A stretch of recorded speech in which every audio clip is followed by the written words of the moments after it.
Hello guys. तो आपका मेरे चैनल पर लर्न इन हिंदी में बहुत बहुत स्वागत है।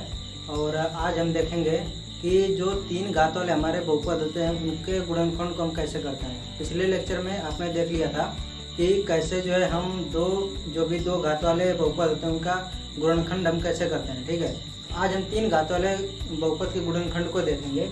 और हमने जो है यहाँ पर तीन सवाल लिए हैं। इन्हीं सवालों की मदद से हम देखेंगे कि इनके जो है गुणनखंड हम कैसे करते हैं। ठीक है, तो यहाँ पर मैं जो सेकंड वाला है उसको मैं पहले सॉल्व करूँगा, उस वाले को पहले हल करूँगा।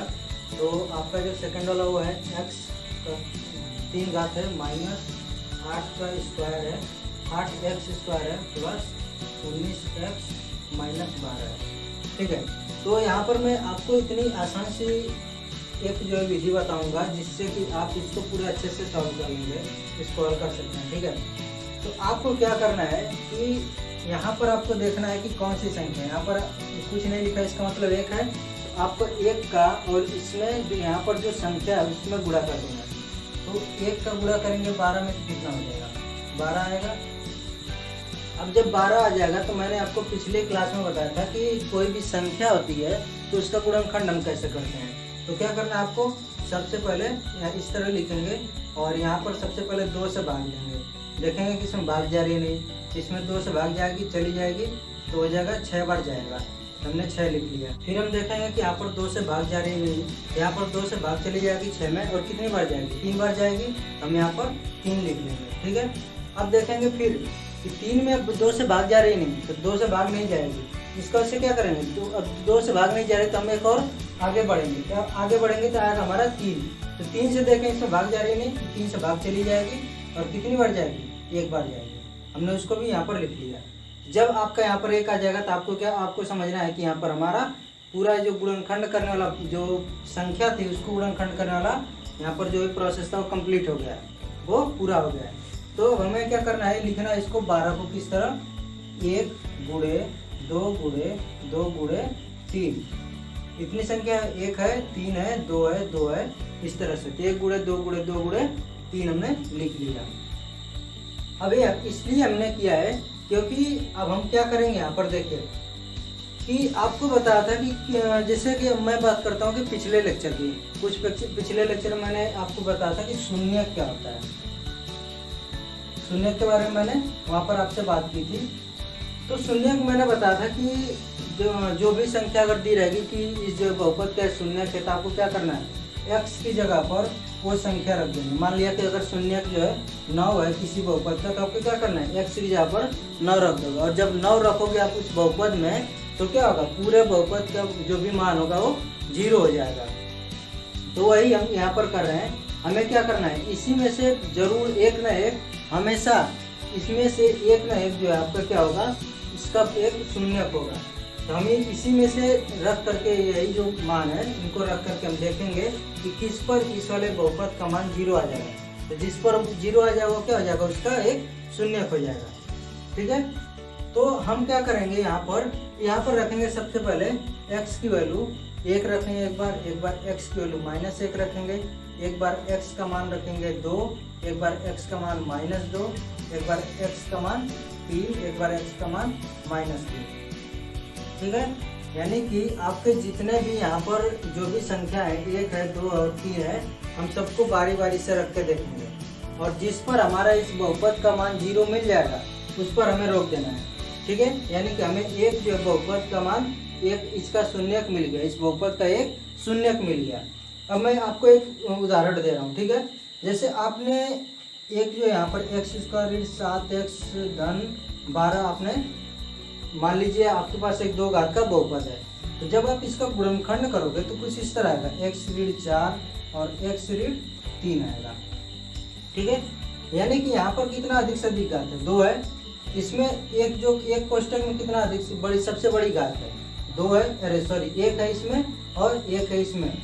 ठीक है, तो जब एक घात तो गुणा एक घात में होता है तब 2 घात होती है। अब मैं एक और उदाहरण आपको दे रहा हूँ कि मान लो यहाँ पर लिखा x की घात है 3 ऋण x²। तो आप देखिए यहाँ पर क्या कॉमन आएगा, x² कॉमन अगर x⁻1 होगा।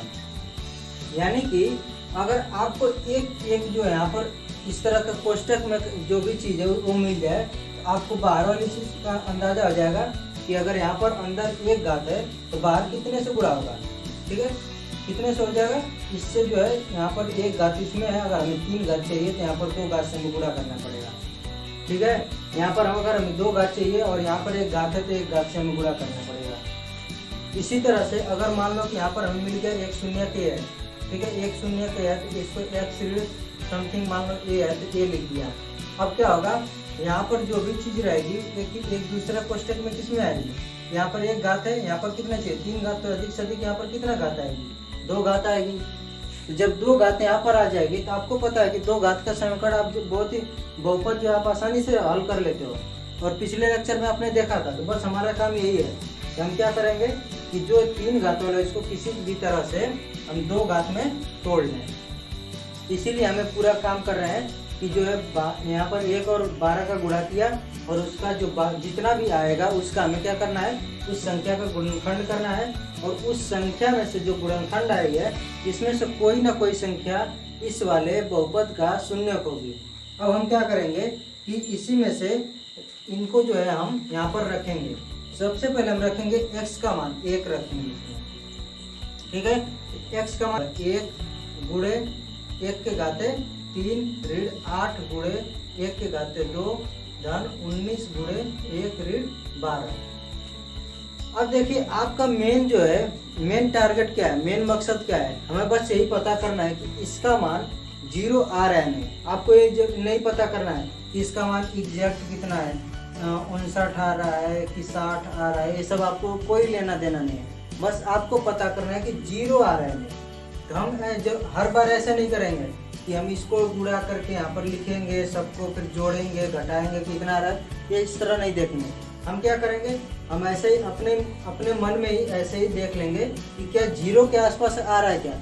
अगर 0 के आसपास आएगा तो हम अच्छे से इसका जो कैलकुलेशन करेंगे, अगर नहीं आएगा, बिल्कुल लगेगा कि कभी आ ही नहीं सकता है, तो हम उसको पूरा कैलकुलेशन नहीं करेंगे, छोड़ देंगे। और अब फिर हम क्या करेंगे, अगला वाला x का मान रख करके चेक करेंगे, फिर उस पर भी अगर लगेगा नहीं है तो फिर उसके अगला वाला चेक कर लेंगे।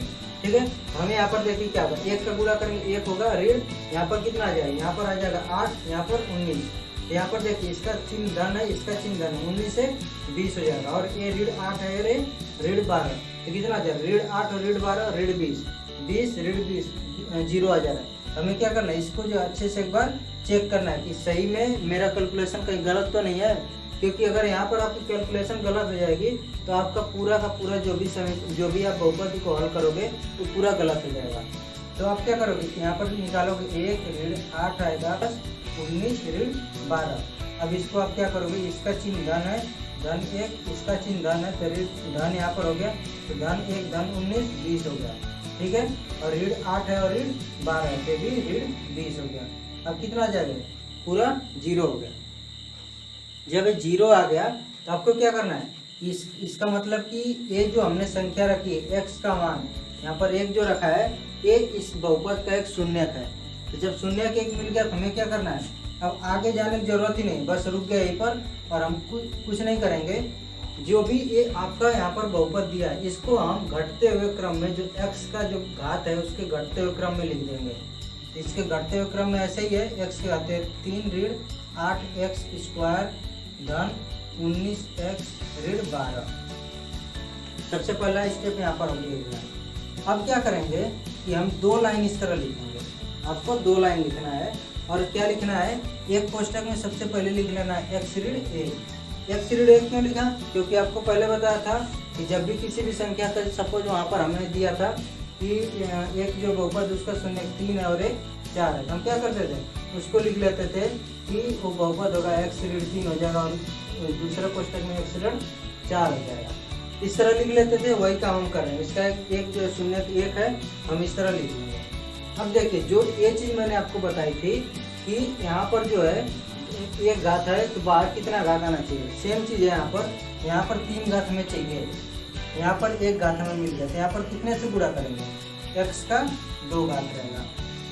ठीक है, यहाँ पर x का 2 घात रहेगा। अब हम क्या करेंगे, इसका जो पूरे में गुणा करेंगे, कितना आएगा, x के घाते 3 आएगा और ऋण x स्क्वायर आएगा, x के घाते 2 आएगा। अब हमें क्या चाहिए कि ये जो बहुपद है इसी को हमें ऐसे तोड़ना है कि हर जगह से x ऋण 1 कॉमन आ जाए और बाकी जो बचेगा वो आपका 2 घात में बच जाएगा। तो हमें इसके लिए क्या करना है, यहाँ पर ऋण x स्क्वायर आ गया तो हम क्या इसमें जोड़े या घटाएं कि ऋण 8x स्क्वायर हो जाएगा। तो इसमें आपको पता है कि अगर ऋण 8x स्क्वायर चाहिए तो हमें क्या करना पड़ेगा, यहाँ पर ऋण 7x स्क्वायर करना पड़ेगा। जब आप ऋण 7x स्क्वायर कर दोगे तो अब क्या करना है कि फिर सेम चीज़ यहाँ पर करेंगे, x ऋण 1 करेंगे।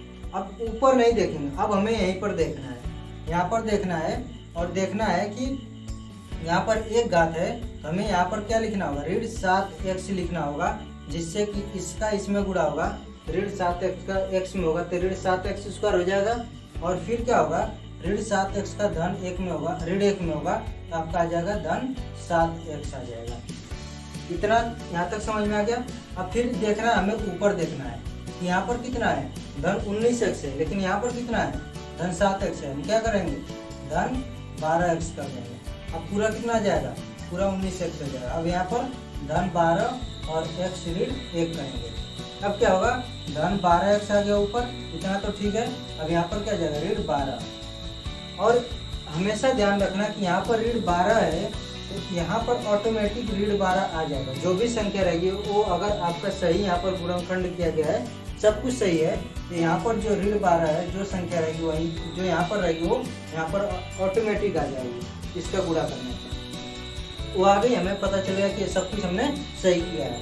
अब अगला हमारा स्टेप क्या रहेगा, हम यहाँ पर देखेंगे एक पद यहाँ पर ए है, एक पद ए है और एक पद ए है। और मैं आपको बताते चलूँ कि पद का मतलब ये होता है कि यहाँ पर एक दूसरे में गुणा जो होता है। मान लो कि सबको इस तरह से समझो कि अगर कोई भी अगर बहुपद दिया हो, ठीक है, उसमें अगर धन ऋण का जितना भी चिन्ह है उसके अलावा जो चीज़ रहेंगी वो आपके अलग अलग एक पद होंगे। यानी कि ऋण और धन से पद को हम अलग अलग कर देते हैं। यानी कि यहाँ पर एक ऋण आ गया तो इसका मतलब कि एक पद हो गया और इसके बाद से एक पद हो गया। आप बोलोगे कि ये भी एक पद है, x हो गया, एक हो गया, यहाँ पर भी अलग अलग नहीं।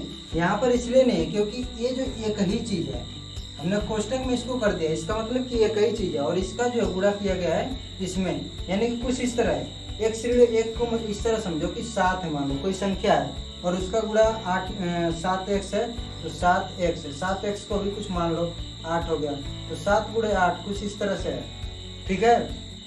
तो गुणा करोगे तो क्या आएगा, कोई एक ही संख्या आएगी, ठीक है। लेकिन पद का मतलब होता है कि 7 धन 3 धन 2, एक अलग पद हो गया, अलग पद हो गया, एक अलग पद हो गया।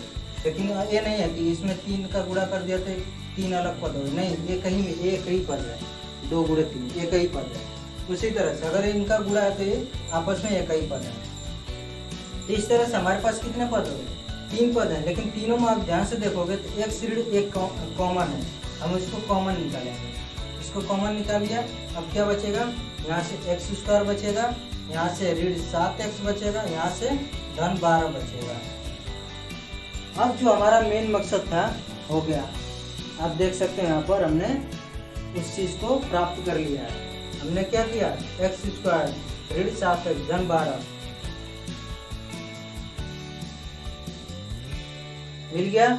और हमने पिछले लेक्चर में इसको देखा था कि 2 घात वाले को हम कैसे आसानी से हल कर सकते हैं। एक बार मैं इसको जल्दी से आपको हल भी करके दिखा देता हूँ कि कैसे यहाँ पर करेंगे। तो इसको मैं मिटा देता हूँ।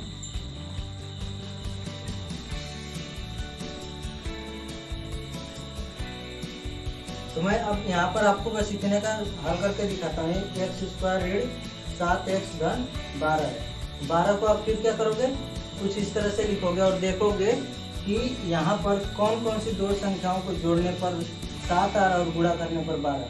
ठीक है, तो अब जितना आप प्रैक्टिस करोगे उतना अभ्यास से आपको पता चल जाएगा।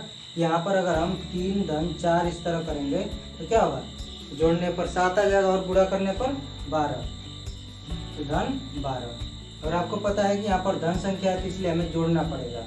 अगर ऋण होता तो हमें घटाना पड़ता है। ठीक है, अब यहाँ पर क्या होगा, x स्क्वायर ऋण 3x ऋण 4x धन 12। अब इसमें से क्या कॉमन है, x कॉमन है, x ऋण 3, और इसमें से ऋण 4 कॉमन है, x ऋण 3 हो जाएगा।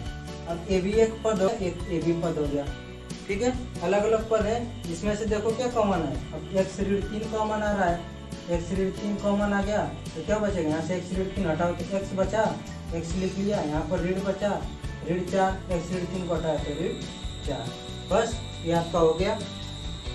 अब एक जो है 2 घात वाले का आपने यहाँ पर कर लिया और एक का यहाँ पर x ऋण 1 है, तो अगर मैं बात करूँ यहाँ पर इसका, यहाँ पर क्या हो जाएगा, एक होगा x ऋण 1 एक कोष्टक में, दूसरा क्या हो जाएगा x ऋण 3 हो जाएगा और तीसरा हो जाएगा x ऋण 4, एक गुणनखंड हो जाएगा आपका। तो मैंने तो आपको इतने समझाने के लिए इतना बड़ा किया है, लेकिन जब आप इसको अभ्यास करोगे ना तो ये आपका बहुत ही छोटे में सॉल्व होगा, बहुत ही आसानी से हो जाएगा।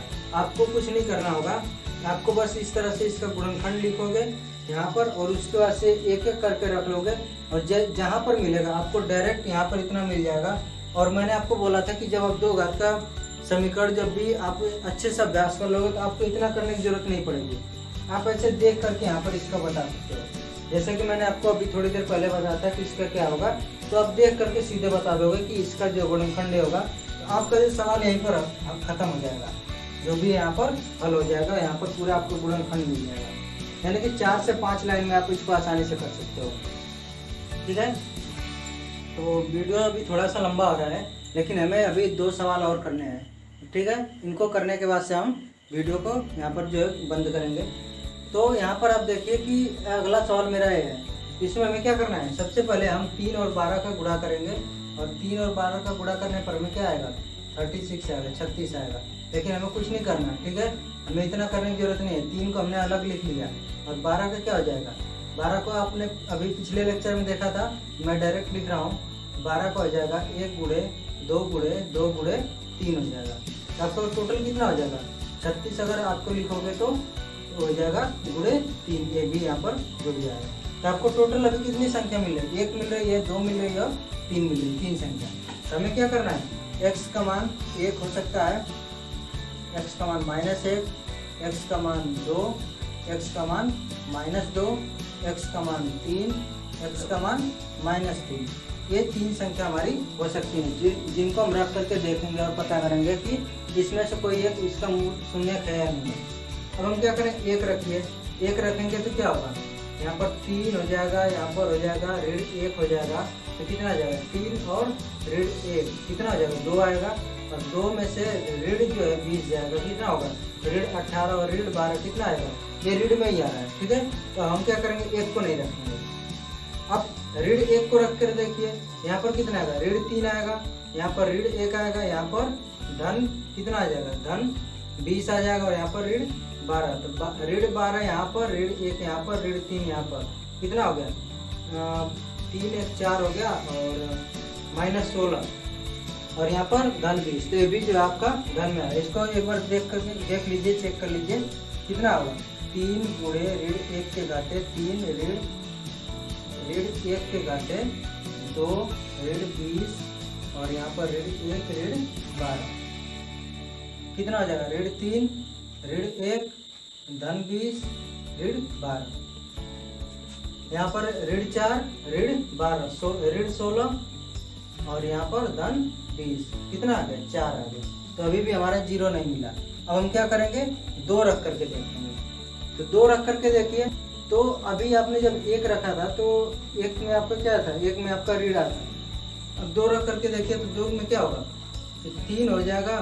इसको आप चेक कर लीजिए, x की वैल्यू जब आपकी 2 होगी तब क्या आएगा, 3 गुणे 2 के घाते 3 ऋण 2 के घाते 2 ऋण 20 गुणे 2 ऋण 12, ये कितना हो जाएगा 8 3 24 हो जाएगा, ऋण 4 हो जाएगा, ऋण 40 हो जाएगा, ऋण 12 हो जाएगा। अब देख रहे हो ये सब ऋण वाले बहुत ज़्यादा है, तो क्या होगा हमेशा ये भी ऋण आएगा।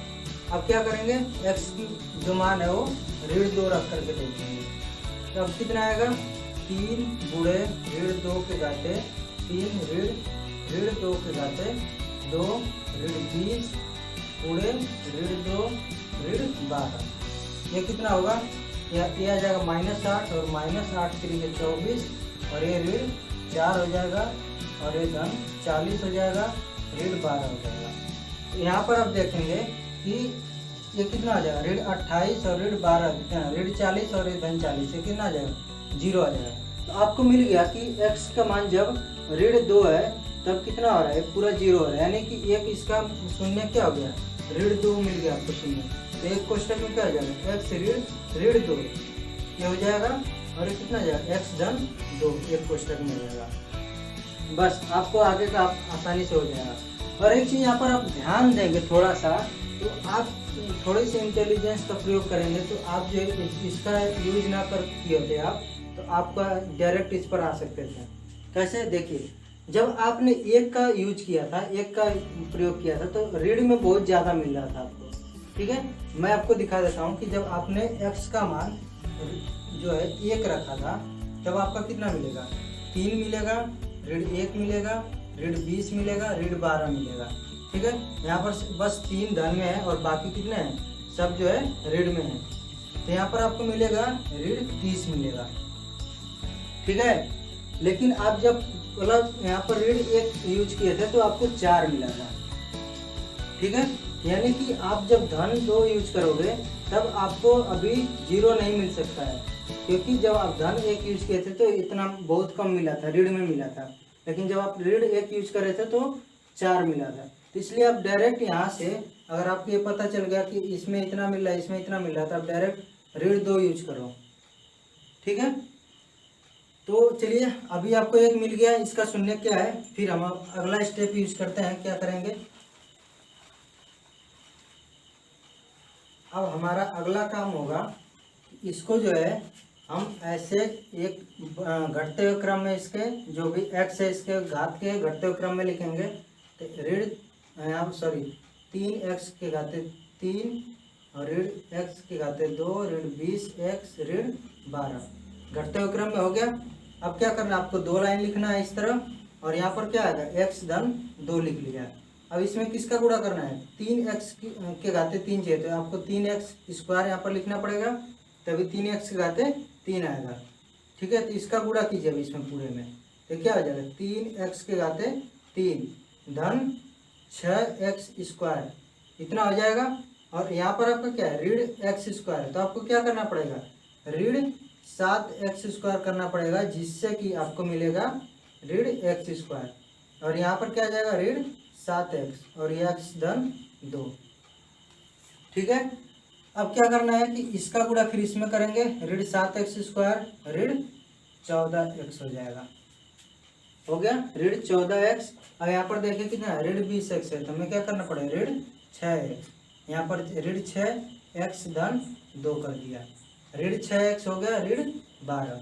आपको फिर क्या मिल गया ना, वही संख्या जो हमें बोला था कि अगर आपका सब कुछ सही जाएगा तो ऑटोमेटिक यहाँ पर जो यहाँ वाली जो यहाँ पर मिल जाएगी, यानी कि आपका सब सही है। अब हम क्या करेंगे, इसमें से क्या कॉमन है, इसमें से और इसमें से क्या कॉमन है, x धन 2, इसको अलग कर लिया। और अगला क्या जाएगा, 3x स्क्वायर ऋण 7x ऋण 6। अब आपको इसका जो है गुणनखंड करना है, इसके आगे मैं नहीं बता रहा हूँ, ये आपका 2 घात का समीकरण, 2 घात बहुपद है, इसको आप आसानी से हल कर सकते हो। ठीक है, अब हम चलते हैं तीसरे वाले की तरफ। तीसरा वाला हमारा क्या है, x के घाते 3 ऋण 19x धन 30 है। आपको क्या करना है, 30 और 1 का गुणा करेंगे 30 आएगा, आपको 30 का गुणनखंड करना है। तो यहाँ पर सबसे पहले देखेंगे 2 से कट रहा है, कट जाएगा, कितनी बार जाएगा, 15। फिर देखेंगे 2 से नहीं कट रहा, 2 के बाद 3 पे जाएंगे, तो 3 से कटेगा, 3 से कितनी बार, 5 बार जाएगा। अब क्या होगा, फिर चेक करेंगे, 2 से नहीं कट रहा, 3 से नहीं कट रहा, 4 से नहीं कट रहा, अब 5 से कट जाएगा, चला जाएगा। क्या होगा, 30 को कैसे लिखेंगे, 30 को 1 गुणे 2 गुणे 3 गुणे 5 लिखेंगे। अब हमें क्या देखना है कि हमें जो है x का मान 1 रखेंगे, x का मान -1 रखेंगे, x का मान 2 रखेंगे, x का मान -2, इस तरह से 3 और 5 के लिए भी। अब हम क्या चेक करेंगे, x का मान 1 रखने पर यहाँ पर 1 होगा, यहाँ पर ऋण 19 होगा और यहाँ पर 30 होगा, तो +30 और +1 31 और ऋण 19 नहीं होगा, यानी कि आप देखिए ये ऋण पर भी नहीं होगा, आप इसको रख करके चेक कर लेना। अब क्या है, x का घात x के बराबर 2 रखेंगे तो क्या होगा, x बराबर जब 2 रखेंगे तो हो जाएगा 8, ये हो जाएगा ऋण 38 हो जाएगा और ये धन 30। अब धन 30 और धन 8, 38 और ऋण 38 से क्या जाएगा 0। यानी कि क्या होगा, एक आपका मूल इसका शून्यक हो गया 2। तो एक कोष्टक में क्या लिखेंगे, x ऋण 2 लिखेंगे। अब बस आपको क्या करना है, बढ़ते हुए ये घटते हुए घात में है x की। अब हमें 2 लाइन यहाँ पर लिखना है। एक यहाँ पर क्या हो जाएगा x ऋण 2, एक कोष्टक में बाहर क्या आएगा, हमें यहाँ पर चाहिए x की घातें 3, तो यहाँ पर आएगा बाहर x स्क्वायर। गुणा कीजिए इसमें x स्क्वायर का इसमें, तो कितना आएगा x की घातें 3 ऋण 2x स्क्वायर, इतना आ जाएगा। अब यहाँ पर देखिए, आप देखोगे कि यहाँ पर तो x स्क्वायर का कोई पद ही नहीं है, ठीक है, इसीलिए मैंने इस वाले सवाल को लिया था। यहाँ पर जब x स्क्वायर का कोई पद नहीं है तो इसको हमें हटाना पड़ेगा। तो हटाने के लिए हम क्या करेंगे, धन 2x स्क्वायर कर देंगे, तब क्या हो जाएगा, दोनों खत्म हो जाएंगे। तब क्या होगा, धन 2x यहाँ पर आएगा और x ऋण 2 यहाँ पर हो गया। तब क्या होगा, इसका इसमें गुणा करेंगे तो कितना आएगा, यह आ जाएगा आपका धन 2x स्क्वायर, और इसका इसमें जब -2 में गुणा होगा तो ऋण 4x आ जाएगा। आ गया। अब देखिए यहाँ पर कितना चाहिए आपको, इसको मिटा देता हूँ मैं। यहाँ पर चाहिए आपको ऋण 19x, यहाँ पर कितना है ऋण 4x, तो कितना हमें जोड़ना पड़ेगा, ऋण 15x। अब कितना होगा -15 ऋण 15, और यहाँ पर x ऋण 2, पूरा का गुणा होगा तो कितना आएगा, ऋण 15x धन 30। देखिए यहाँ पर जो है वही चीज़ यहाँ पर हमें मिल गई, यानी कि सब सही है। अब अगला हमारा स्टेप क्या होगा, इसमें से क्या कॉमन है, इन तीनों में, तीनों पद में x ऋण 2 आपको दिख रहा है कॉमन है। अब क्या होगा, बचेगा क्या, यहाँ से बचेगा x स्क्वायर, यहाँ से बचेगा धन 2x, यहाँ से बचेगा ऋण 15, तो कितना आ जाएगा x स्क्वायर धन 2x ऋण 15। बस आप इसको आसानी से जो है दो घात वाले का आप गुणनखंड कर सकते हो, ठीक है। तो इसका वाला उत्तर कितना आ जाएगा, x ऋण 2, और यहाँ से आ जाएगा 5 और 3 इसका बन जाएगा, तो x धन 5 और x ऋण 3 हो जाएगा। आप इसको सॉल्व कर लेना और इतना आ जाएगा, ठीक है। तो अभी तक जो है मैंने आपको 3 सवाल करा दिए हैं, और इसमें काफ़ी अच्छे से मैंने आपको समझा भी दिया है। आपको अगर थोड़ा कोई डाउट भी है तो आप कमेंट कर सकते हैं, और बाकी जो अगर नहीं भी समझ में आया तो एक बार दोबारा सब देखिए, ठीक है, और सभी सवाल जो है इनको सॉल्व कीजिए अच्छे से। तो आज की वीडियो में बस इतना ही, वीडियो काफ़ी लंबी हो चुकी है। So thank you guys, thank you so much.